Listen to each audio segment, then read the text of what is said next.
He's not writing any Air Force script. He's not writing any script. He hasn't written a word in 6 months. Vance, I will never forgive you for that. Well, of all the insane, dramatic gestures, why didn't you tell me months ago? I'd have held off on the alimony. All that talk about this ridiculous corporation. You're broke. Kate, dear, please try to clear your mind of these petty details. We are talking about something bigger, much bigger than money. We're asking $5 a share for Mr. Ballister. We feel that in him, we are offering a potentially gilt-edged security, a worthy addition to your safe deposit vault. Why, they laugh you off the exchange. Oh, Esau. Don't be too sure, Spaulding. I see a big future in writers. A big future. Of course, personally, I never watch television. Our studio was created by the famous industrial designer Yaguchi Nagawa. And naturally, the entire studio is soundproof. Now, from this master control panel, the nerve center of our operation, Mr. Ballister can make any necessary changes in his environment. Temperature, lighting, airflow, and he can summon the members of his operational staff. Miss Cope is a typing champion and a first-rate researcher as well. Would you like to ask me a question? Later, Miss Cope. Takahashi is our expert on high-energy menus. Now, if any of you would care to inspect our library or our kitchen, please feel free. Now, this counter lounge for scheduled recipes was especially designed by Dr. Nagawa. Like Mr. Ballister's bed, it is firm but comfortable. And while he relaxes, he can study his competitor's product. Good planning. My idea. And now, Ballister Incorporated invite you all to come down and have cocktails in the river room. It's time for Mr. Ballister to start work. Esau, it's a whole new frontier for industry. Ideas. I'm afraid we've kept your music day far too long. Yes, we better leave our genius while he's in a creative mood. Last business I invested in was deep sea salvage. I need a drink.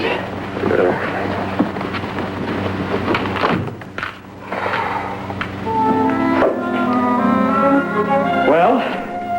Oh, portable. For good luck. Where'd you find it? I went up to the cabin for the weekend. Oh?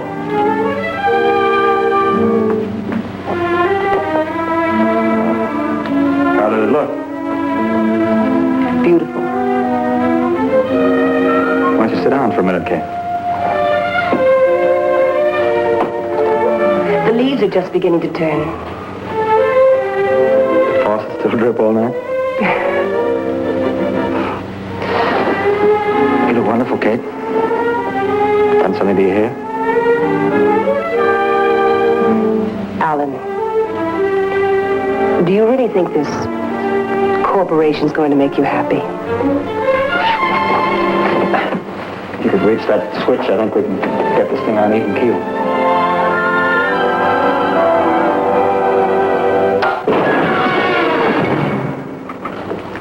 Thank you, Dr. Nagawa.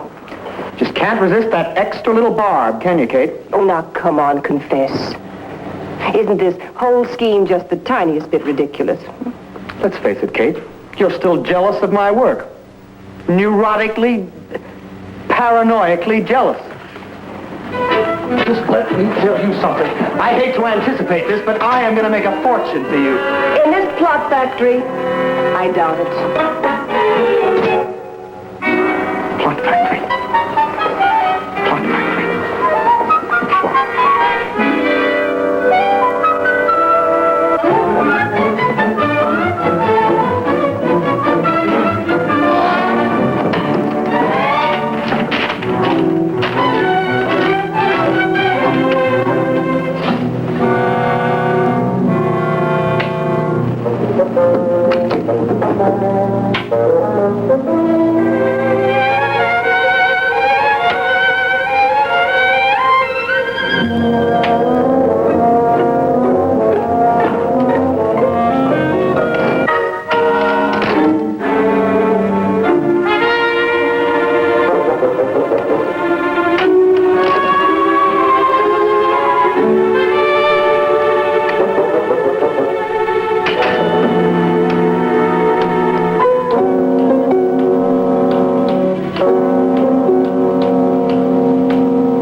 I'm terribly sorry. I got stranded in there. I didn't hear the others leave.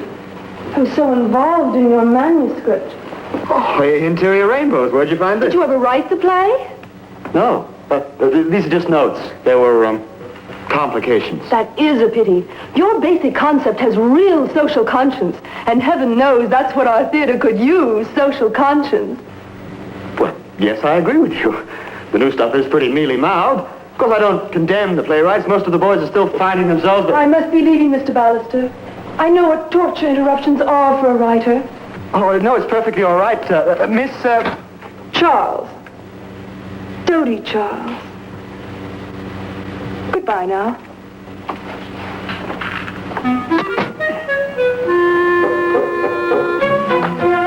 Social conscience.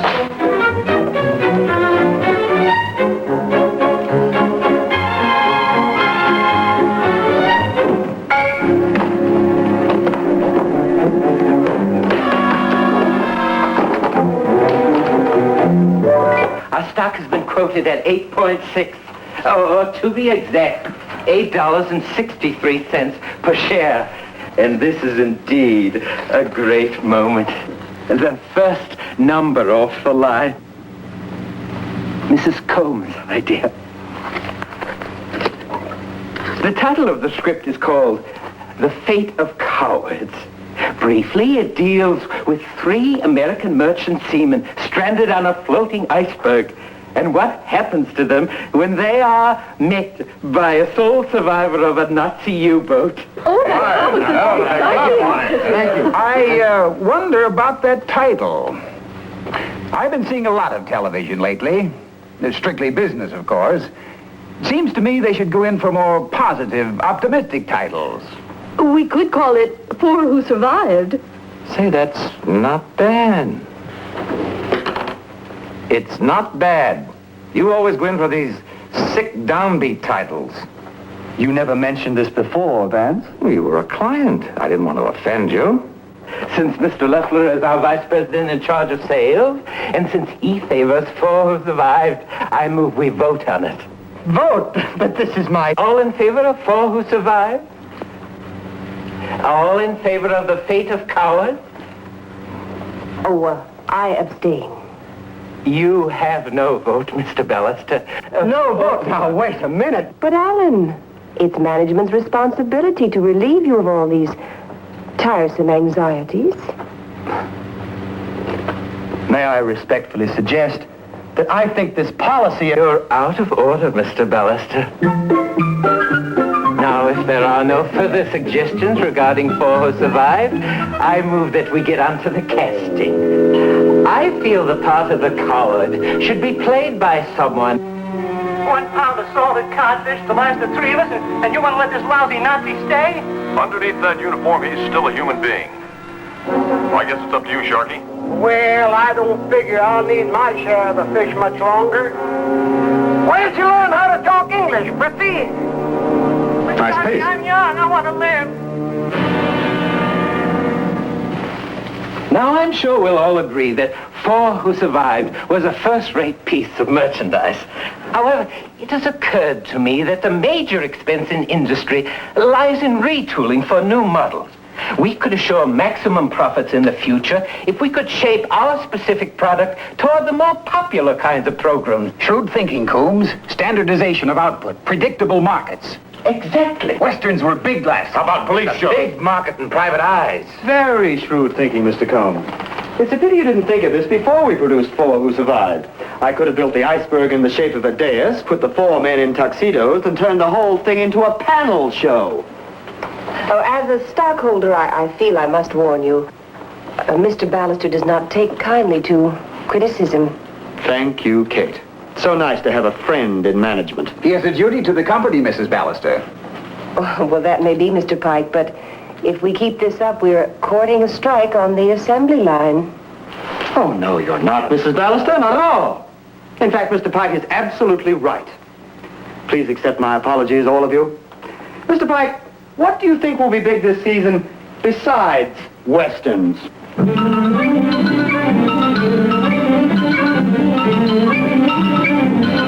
Risk an ambush? Just to get this lousy red skin to a doctor? Let's get a white skin. I reckon he wants to live. You draw, Shorty. Where did you ever get a hold of a Bible, Geronimo?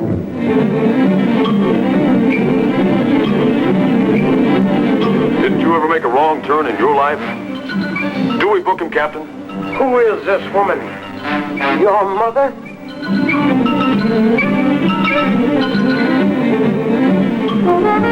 Daddy-o, how come you're Dick Brubeck? They call me Johnny Christmas. Now, what do I find? He might be available late next month. No. Dirty man. Yes. Oh, Oriental ways different. Sorrow, meaning work. Life is a stream. Christmas, we're not giving this stuff away. Yeah, I know. I've read Zen. But a man's been murdered. Yes. Dirty man. Yes. We sign these, please. No, Mr. Ballister, no. No, I got to go back to the office. No. Now, don't bother to read it. They're just legal papers, contracts. This is an insurance policy? No, I'm awfully sorry. $500,000 on my life. I'm sorry. Well, Alan, the board feels that you've been under enormous strain. And what with our big investment, well, you never can tell. Yes. Very touching, Ben. I hope you'll notify me if you plan to liquidate the company. Alan, you've got to remember, you're a corporation. Hold on. Mr. Ballister has already. I've lived without love so long, Dorothy. Now, when I take you in my arms, I want to say, Do not interfere with one fool.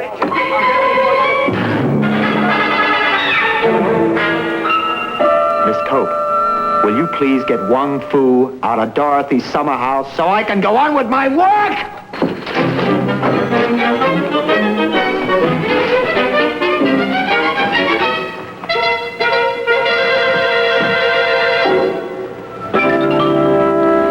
Ballister, is this some kind of a sit-down strike? No, just dry, that's all. I just stare at the typewriter and it stares right back. Mr. Ballister, if we could even announce that you're contemplating a script, it might boost our stock. Yes. Maybe we could tell him you've been going through a retrenchment period. No, Harry, I'm afraid not. The Securities Exchange Commission frowns on that sort of thing. May I remind you, Ballister, we own you, dry or gushing. We own you in everything you write, for the rest of your life. Well, what am I supposed to do? We're just the money men, Alan. We don't claim to be writers. But no, you never did, Harry, but the rest of you, when I didn't need it, you were full of suggestions. Well, come to think of it, I did have an experience in the Army that I always thought would make a whopping story. Now, we had a sergeant. War stories depress people. Ballister, I want to tell you about my mother. You could write a whole series around Mother. Did you ever think about doing a real story about an agent? You know, we've always been caricatured. Mr. Lester, I believe I Miss have. Allen? Glad you came by. I've been meaning to call you. Oh? Yeah. It's a long time since we talked. I thought we might have lunch. We are. Where's Dodie? Dodie? Oh, well, she decided she could do more good with the money if she invested in the Symphony Society. Forget your war story. Right, you stay, Kate. I may need your vote. I don't have any vote anymore. I sold all my stock 10 days ago. I was going to suggest it I just came today to say goodbye. one at a time. Well, that's clever. That's very clever, Kate. You bought at the bottom and sold at the top. That's shrewd, very shrewd. Alan, it Well, was... you must be the talk of Wall Street. You made a real killing. Your own husband. Alan, this whole corporation, it's phony. Oh, is that so? Well, just you wait. We're going to be bigger than ever. Like where I've had my doubts about you ever since the first board doubted meeting. me. What do you know about television? Me. Mr. Pike, I believe you... Ballister, I made some notes about Mother a few years back. Look, I know what makes you think that the public wants to look at your mother every Tuesday night? Gentlemen! That's the trouble with you theater people. You're all hacks. You're afraid of fresh blood. Gentlemen, please! We've written some poetry at the Sisters Honestly, this sergeant was a great character. Nobody cares about your sergeant. Talk back. Gentlemen! Ballister, where do you think you're going? Now, the way I see it, we open in the script where this young recruit is reporting to Sergeant Bailey. My mother was a saint. Now, the kid's a little raw, but the sergeant takes a liking to him. I read that story once. I've read it 1,000 times.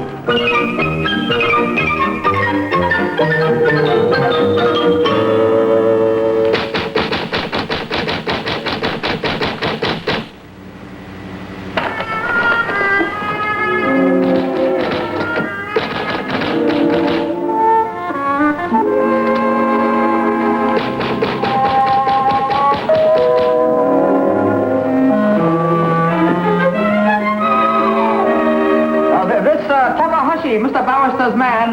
So sorry, Mr. Ballister in Nassau. Please come back in a month. Alan, it's me, Kate.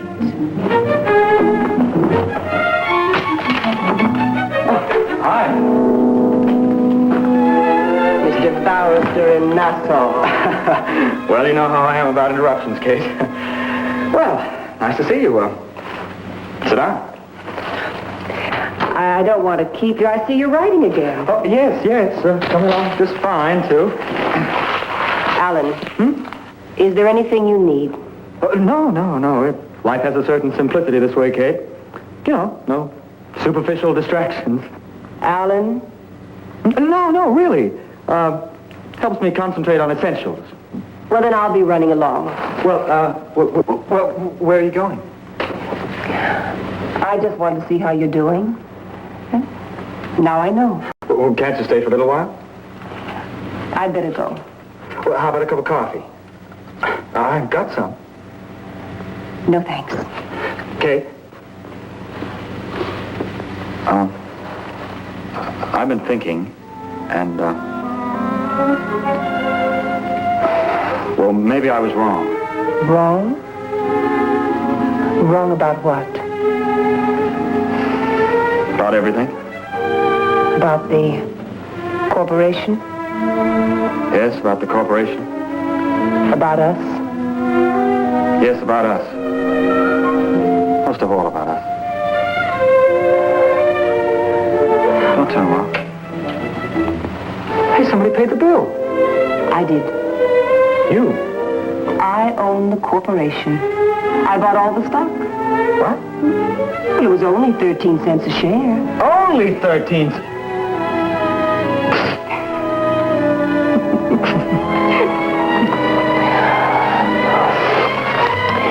Alan. How about interior rainbows, you know? Yes, Madam President. Maybe I ought to read it again. Yes, I think I will. Tonight. Sure.